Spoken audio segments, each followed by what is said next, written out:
ગુજરાતના આંગણે કોંગ્રેસનું રાષ્ટ્રીય અધિવેશનને લઈને લગ્ન જેવો માહોલ. ગુજરાતના આંગણે કોંગ્રેસનું રાષ્ટ્રીય અધિવેશનને લઈને લગ્ન જેવો માહોલ સર્જાયો છે. ગુજરાત કોંગ્રેસ કાર્યકરોમાં જોરદાર જુસ્સો જોવા મળી રહ્યો છે, કારણ કે કોંગ્રેસ વર્કિંગ કમિટીની બેઠક તથા રાષ્ટ્રીય અધિવેશન ગુજરાતમાં થઈ રહ્યું છે.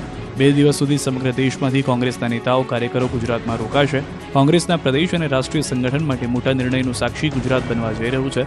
દિગ્ગજ નેતાઓનું ગુજરાતમાં આગમન થઈ રહ્યું છે. એરપોર્ટથી લઈને શાહીબાગ, સરદાર પટેલ સ્મારક તથા સાબરમતી રિવરફ્રન્ટ ખાતે તૈયારીઓને આખરી ઓપ આપી દેવામાં આવ્યો છે. કોંગ્રેસના નેતાઓનો દાવો છે કે 64 વર્ષ બાદ ગુજરાતની ધરતી પર યોજાઈ રહેલા આ અધિવેશનથી કોંગ્રેસના નવા પ્રાણ ફૂંકાશે.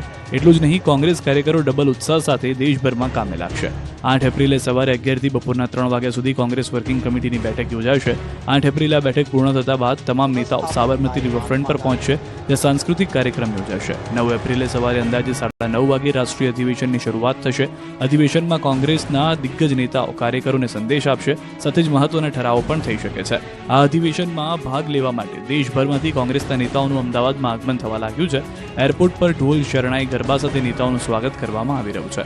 કોંગ્રેસના અધિવેશનને લઈને રાજકારણ પણ ગરમાયું છે. આરોગ્ય મંત્રી ઋષિકેશ પટેલે કોંગ્રેસ પર પ્રહાર કર્યા કે રાહુલ ગાંધી ગમે ત્યાં અધિવેશન કરે કંઈ ફરક નથી પડવાનો. ગુજરાતમાં કોંગ્રેસના મૂળિયા ઉખડી ગયા છે.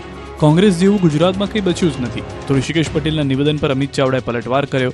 અમિત ચાવડાએ કહ્યું કે અંગ્રેજો અને રાવણ બંને અભિમાની હતા. સત્તા પર બેઠેલા લોકોનું અભિમાન તૂટશે. આ પ્રસંગે કોંગ્રેસના મનીષ દોશી અને હિરેન બેન્કર સહિતની ટીમે તૈયાર કરેલા કેલેન્ડરનું વિમોચન કરવામાં આવ્યું, જેમાં જૂના ફોટા અને વિગતો રજૂ કરવામાં આવી હતી.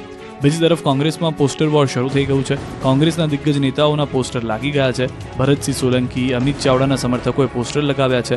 એરપોર્ટથી લઈ રિવરફ્રન્ટ ઇવેન્ટ સુધી અધિવેશનના પોસ્ટર્સ લાગ્યા છે. શક્તિસિંહ ગોહિલ અને શૈલેષ પરમારના સમર્થકોએ પણ પોસ્ટર લગાવ્યા છે. આ રીતે 2 જૂથના નેતાઓએ શક્તિ પ્રદર્શન કર્યું. મોંઘવારીના માર વચ્ચે પેટ્રોલ, ડીઝલ, ગેસના ભાવમાં ભડકો થયો છે. અમેરિકાએ ટેરિફ બોમ્બ ફોડતા ભારતમાં મોંઘવારીનો બોમ્બ ફૂટી ગયો છે. શેર બજાર ઊંધે કાંદ પડ્યું. તો પેટ્રોલ ડીઝલમાં પણ એક્સાઇઝ ડ્યુટી વધી છે. ગેસના બાટલાના ભાવમાં પણ વધારો ઝીકાયો. બીજી તરફ સોનું તૂટ્યું છે. મોંઘવારીના માર વચ્ચે ગૃહિણીઓને મોટો ઝટકો લાગ્યો છે. રાંધણ ગેસના ભાવમાં વધારો ઝીકાયો છે. એલપીજી સિલિન્ડરમાં 50 રૂપિયાનો વધારો કરાયો છે. આવતીકાલથી નવો વધારો અમલી બનશે. ઉજ્જવલા યોજના હેઠળ ભાવ 550 થયો. અન્ય ગ્રાહકોને 803ના બદલે 853 ચૂકવવા પડશે. તો કેન્દ્ર સરકારે પેટ્રોલ, ડીઝલ પર એક્સાઇઝ ડ્યુટીમાં 2 રૂપિયાનો વધારો કર્યો છે.